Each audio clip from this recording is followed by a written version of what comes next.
welcome from the broadcasting crew and myself for joining us on ERi-TV English News Broadcasting viewers. It's now exactly 10:30 p.m. at Zamara time and we are ready for domestic and international report for January 9th, 2026. To begin with, I present you the major headlines.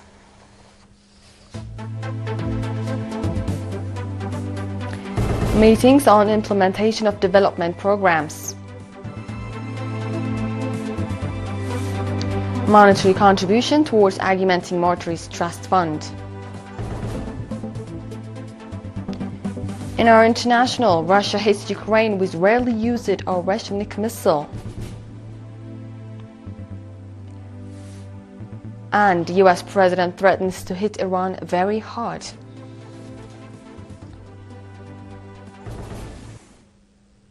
We begin with the northern Red Sea region. The subzones of Shib and Naqfa conducted activity assessment meetings on 4th and 6th January respectively. The meetings also reviewed the participation and role of the community in the implementation of the set-out development programs. Mr. Abu Bakr Ibrahim, administrator of Shib subzone, said that the construction of kindergartens, implementation of water catchment schemes, and renovation of office and school infrastructure are priority programs for the year 2026.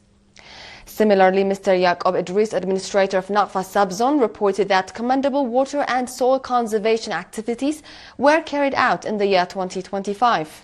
He also said that community-centered programs aimed at meeting the basic needs of the public are among the priority programs for 2026 in the subzone. Mr. Yaqub further stated that the health station in Ilat Alam is significantly contributing to ensuring public health, particularly that of mothers and children. The participants of the meeting on their part forwarded ideas that could support the implementation of the programs and expressed readiness to play their due part. In another news, nationals residing abroad have extended monetary contributions towards augmenting the National Martyrs Trust Fund and in support of families of martyrs. The report was made by Ministry of Labour and Social Welfare.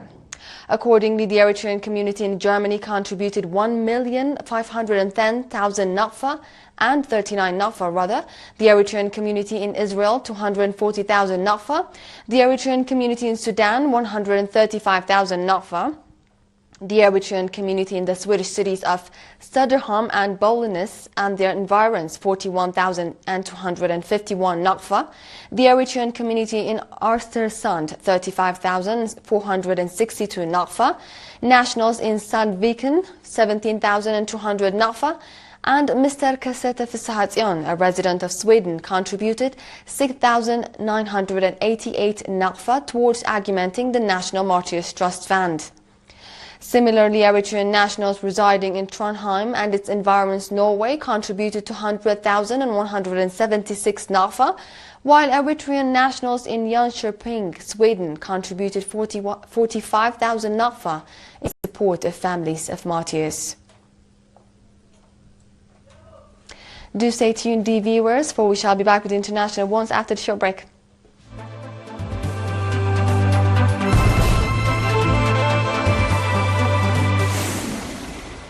Welcome back.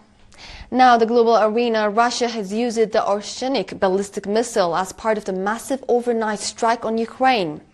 4 people were killed and 25 others injured in Kyiv on Thursday night, where loud booms could be heard for several hours, setting the sky alight with explosions.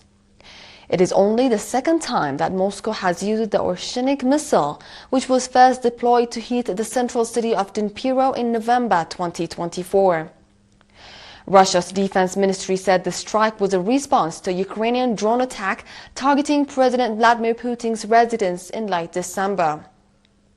Ukrainian President Volodymyr Zelensky and authorities confirmed that a ballistic missile had struck infrastructure in Lviv, about 60 kilometers from the Polish border. The Oceanic missile is an intermediate-range hypersonic ballistic missile having a potential of reaching up to 5,500 kilometers. Moving on, US President Donald Trump has threatened again to strike Iran very hard if its authorities to quote-unquote start killing people protesting in the country. The U.S. president and other senior U.S. officials recently warned on several occasions that the U.S. would act if Iran kills peaceful protesters.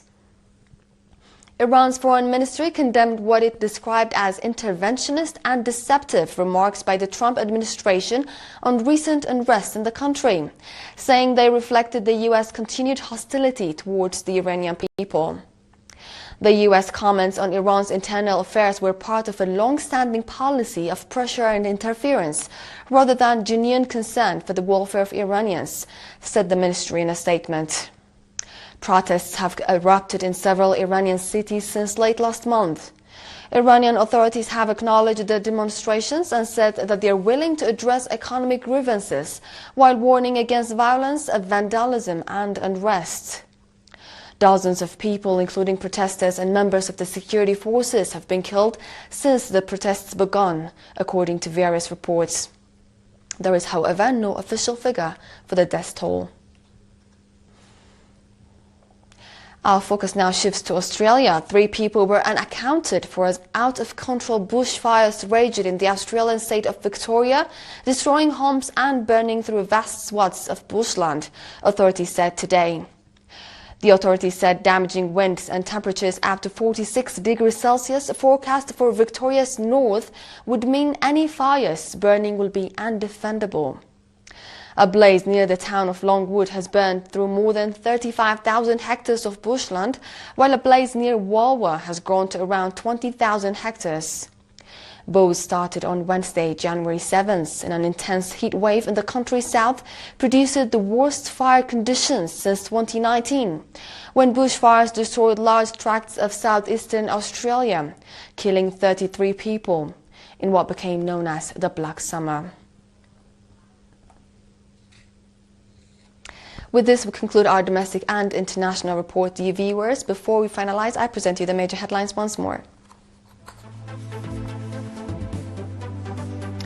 Meetings on implementation of development programs. Monetary contribution towards augmenting Martyrs Trust Fund. Russia hits Ukraine with rarely used Oreshnik missile. And U.S. President threatens to hit Iran very hard.